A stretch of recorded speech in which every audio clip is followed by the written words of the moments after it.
बिस्मिल्लाहिर्रहमानिर्रहीम। अस्सलाम वालेकुम गाइस।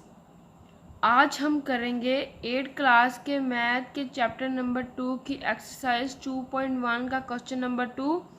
उसकी स्टेटमेंट है convert the following rational numbers into decimal fractions and separate repeating and non repeating decimals. इसका पहला क्वेश्चन है 3/7। मैं आपको बताता हूँ कि repeating and non repeating decimals क्या होते हैं। अगर जब हम इन्हें डिवाइड करेंगे और अगर फॉर एग्जांपल उसका आंसर आता है 0.3853, तो इसमें जो 2 टाइम जो भी नंबर सेम आएगा तो वो रिपीटिंग डेसिमल फ्रैक्शन कहलाएगी। अब हम करेंगे इसे अपने रजिस्टर पर सॉल्व। अपने क्वेश्चन की स्टेटमेंट को राइट। अब मैं करूँगा इसे डिवाइड। 3 अंदर, 7 बाहर, 0 पॉइंट, इसका 0 यहाँ पर आएगा पॉइंट का। 4 7 ज़ा 28, 2 आएगा नीचे, पॉइंट का 0 फिर नीचे आएगा क्योंकि 2 7 से छोटा है। 2 7 ज़ा 14, 6, फिर ये 6 7 से फिर छोटा, इस वजह से पॉइंट का 0 यहाँ पर आएगा। 8 7 ज़ा 56, 4 फिर 7 से छोटा है, इस वजह से हम पॉइंट का 0 यहाँ पर लेंगे। 5 7 ज़ा 35,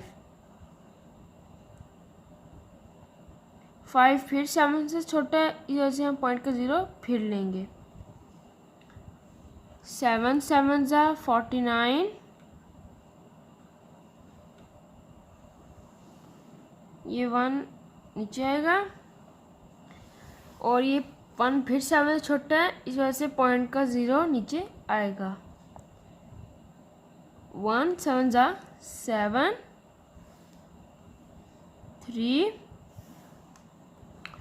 3 फिर 7 छोटा है, इस वजह से पॉइंट का 0 नीचे आएगा।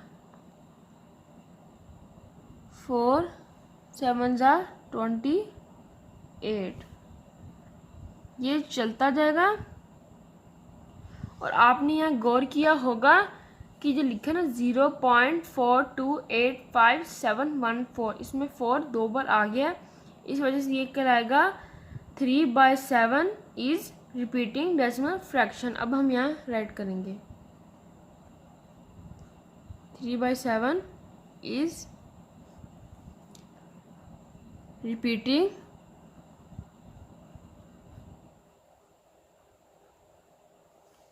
Decimal fraction.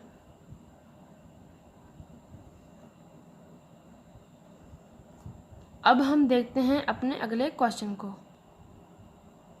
हमारा सेकंड क्वेश्चन है 4/5। अब हम करेंगे इसे अपने रजिस्टर पर सॉल्व। मैंने कर लिया है अपने सेकंड क्वेश्चन के स्टेटमेंट को राइट। 4/5। अब मैं करूँगा इसे डिवाइड। आपको बताता चलूँ कि जो अगर ऐसे कोई फ्रैक्शन हो उसका जो ऊपर वाला होगा वो इस बॉक्स के अंदर होगा। 4 अंदर होगा, 5 बाहर होगा, 0.0 नीचे आएगा। 8 5 ज़ा 40। ये हमारा सिंपली डिवाइड हो गया है।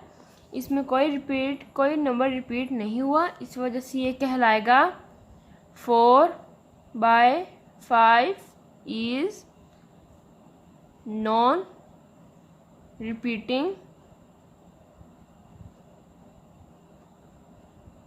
Decimal fraction.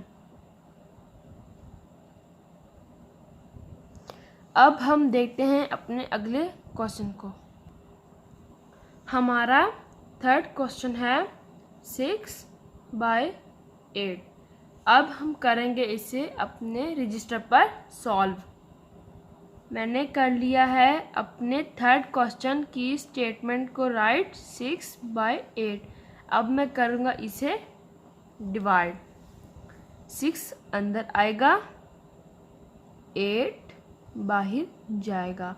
6 8 से छोटा है, इस वजह से पॉइंट लगा के अंदर 0 लिखेंगे।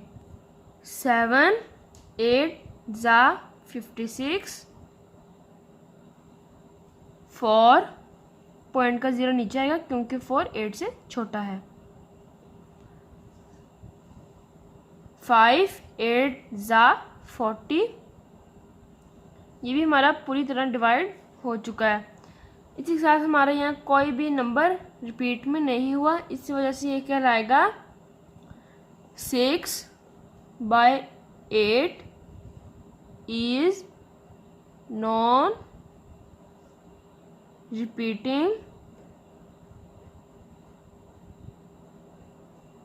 decimal fraction।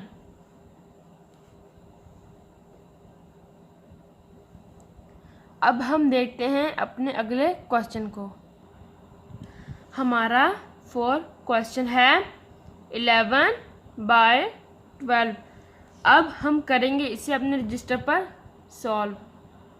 मैंने कर लिया है अपने 4 क्वेश्चन की स्टेटमेंट को राइट 11/12। अब मैं करूँगा इसे डिवाइड। 11 अंदर आएगा, 12 बाहर जाएगा। 11 12 से छोटा है, इस वजह से पॉइंट लगा के नीचे 0 लगाऊंगा। 9 12 ज़ा 108।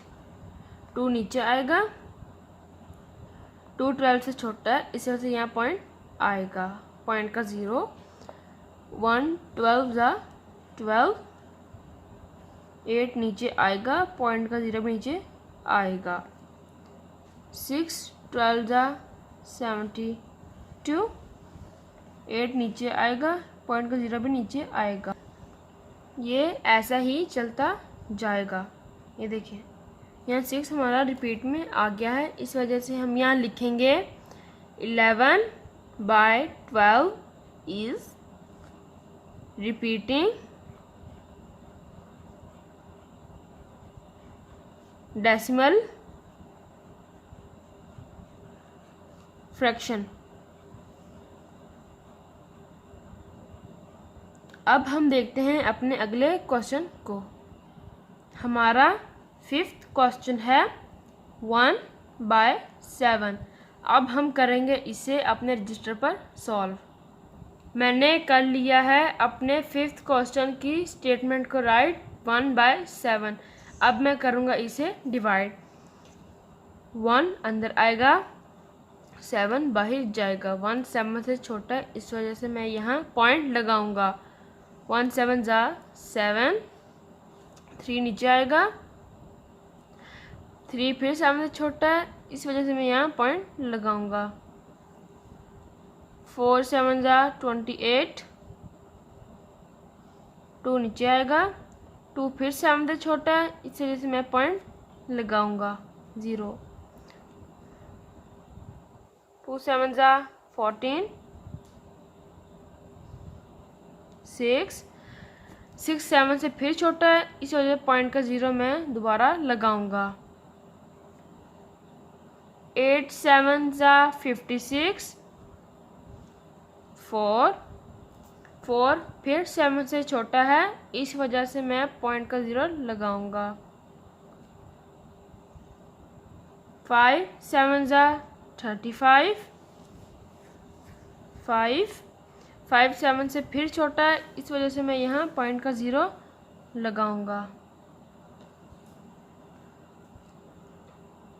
7 7 ज़ा 49। 1 7 से छोटा है, इस वजह से मैं पॉइंट का 0 लगाऊंगा। 1 7 ज़ा 7। ये ऐसे ही चलता जाएगा। आपने यहाँ इसके इस आंसर पे गौर किया होगा, यहाँ स्टार्टिंग वाले में 1 और यहाँ एंड में 1 सिमिलर हैं, इस वजह से ये स्टेटमेंट का आंसर होगा। सो 1/7 is repeating decimal fraction. 1/7 is repeating decimal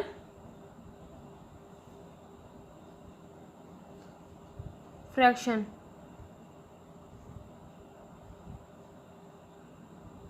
दोस्तों मैंने इसके 5 क्वेश्चंस किए हैं।